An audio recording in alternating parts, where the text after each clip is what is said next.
second time, never more than that. The torture lasted up to 15 minutes. Although the Inquisition was... You can do a lot of damage in 5 minutes of torturing somebody. 10 minutes, 15 minutes of torture, you can kill the person. Yep. But that's these damn devils trying to water down history. Although the Inquisition was technically forbidden from permanently harming or drawing blood, this still allowed for methods of torture. The methods most used and common in other secular and ecclesiastical tribunals was garrucha, toca, and the potro. The application of the garrucha, also known as the strapado, consisted of suspending the victim from the ceiling by the wrists, which are tied behind the back.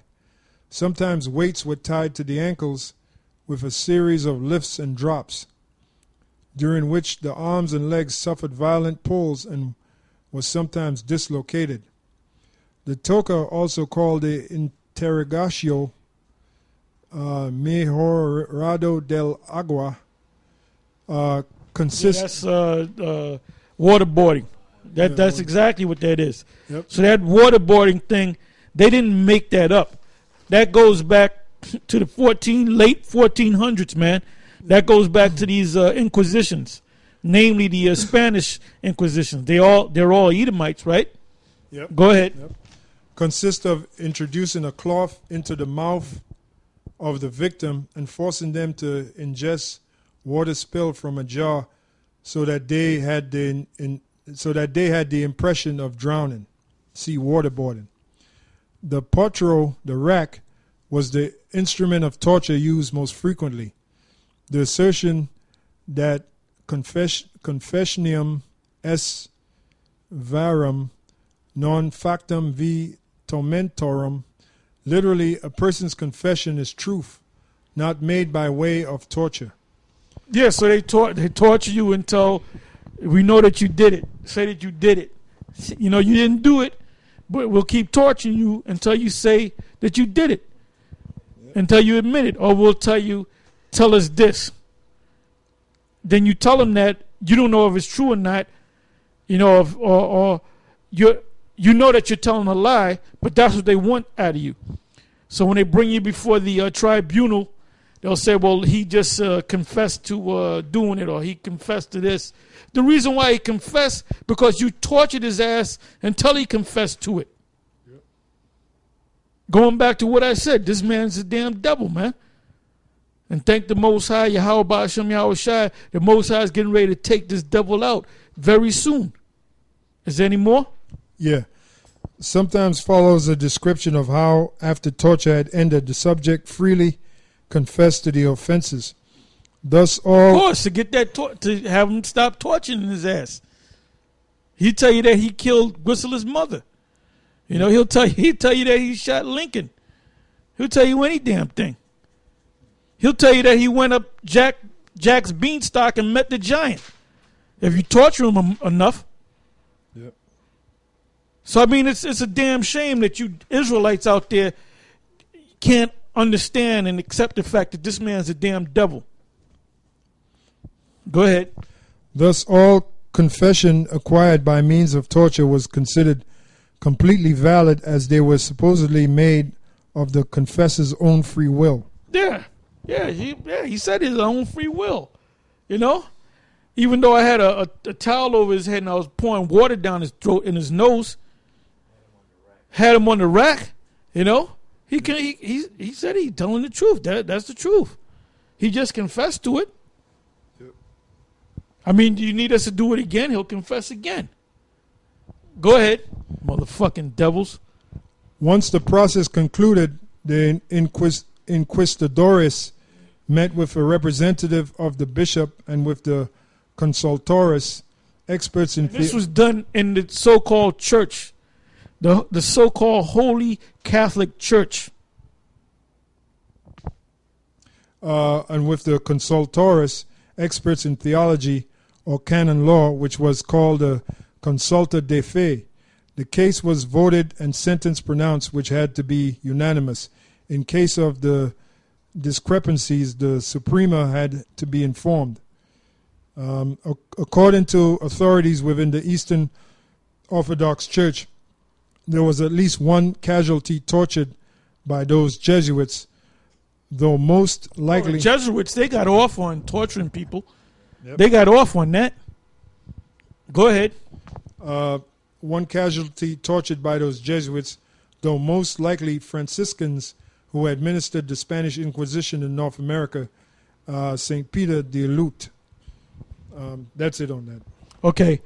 So now go to the one on Christopher Columbus. I don't know if it's on. Yeah. Let's see what that says. It says Columbus Day, American Holocaust and Slave Trader by Roy Cook. In 1492, Columbus ships appeared off the coast of San Salvador. The Taino Indians greeted Columbus with an unimaginable hospitality. Columbus reported this to his queen.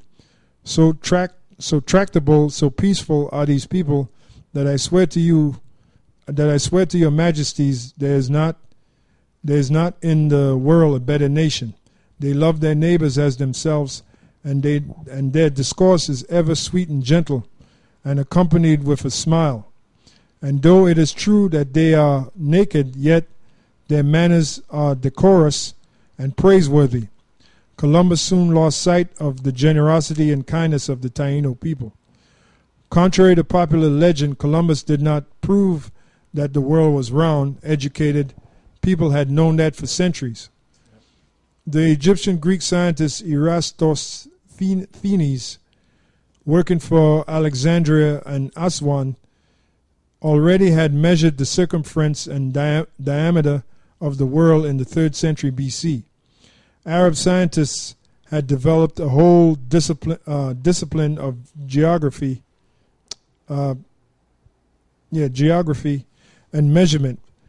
And in the 10th century AD, Al-Maqdisi described the earth with 360 degrees of longitude and 180 degrees of latitude. The monastery of St. Catherine in the Sinai still has an icon that was printed 500 years before Columbus, and which shows Jesus ruling over a spherical earth. Nevertheless, Americans have embroidered this is a polite word for stitching lies together. Many such legends around Columbus, and he has become part of a secular mythology for school children. Autumn Indian Summer would hardly be complete in U.S. elementary schools without construction paper replicas of the 3 ships that Columbus sailed to America. On April 17, 1492, before his first voyage to the Americas, Columbus negotiated a business contract with King Ferdinand and Queen Isabella of Spain, entitling him to 10% of all profits. In this contract, the Spanish sovereigns agreed that of all and every kind of merchandise, whether pearls, precious stones, gold, silver, spices, and other objects and merchandise whatsoever of whatever kind, name, and sort, which may be bought, bartered, discovered, acquired, and obtained within the limits of said admiralty, your highness grant from now henceforth to the said Don Cristobal, Christopher Columbus, the 10th part of the whole, after deducting all expenses which may be incurred therein. After his 4th and final voyage to the Americas, Columbus summed up his feelings about gold in July 7, 1503, letter to Ferdinand and Isabella. Gold is most excellent. Gold is treasure, and he who possesses it does all he wishes in this world. After turning out the Jews beyond prophets, Columbus sought to convert native people to Catholicism. In the prologue of his journal of the first voyage, Columbus wrote to Ferdinand and Isabella, Your Highness, as Catholic Christians and princes who love the holy Christian faith and the propagation of it, and who are enemies to the sect of Mahomet, Islam, and to all idolatries and heresies, resolved to send me, Cristobal Colon, to the said parts of India to see the said princes, with a view that they might be converted to our holy faith. Thus, after having turned out all the Jews from all your kingdoms and lordships, your Highness gave orders to me that with a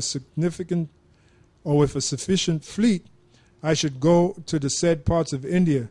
I shall forget sleep and shall work at the business of navigation so that the service is performed. The enslavement of native people. On October 12, 1492, the first